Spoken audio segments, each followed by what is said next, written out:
Welcome to this Delft Stack tutorial video. In today's tutorial, we will learn how to fix the Slack channel not found error. This error usually happens when your Slack app does not have access to the channel. First, open Slack and go to the exact channel where the error is happening. This is important because the app must be added to that specific channel before it can send messages or perform actions. Next, invite the app to your channel by typing /invite followed by @ in your app name, then press enter. Once that is done, this gives the app permission to access and interact with the channel.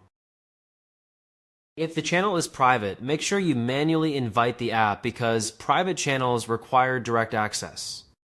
After that, check your app permissions by going to api.slack.com and opening the app you are having a problem with.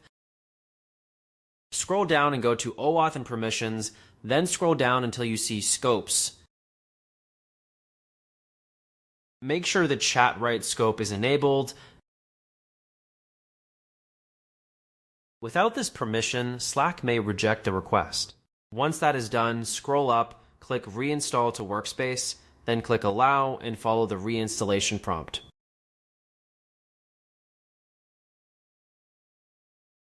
Now go back and test again. In most cases, the channel not found error disappears once the app is invited, permissions are updated, and the app is reinstalled.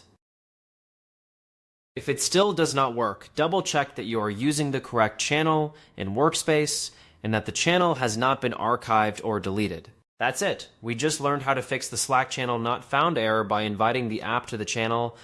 We also checked OAuth permissions, reinstalled the app, and retried the request. Thanks for watching, and don't forget to check out the next Delft Stack tutorial video.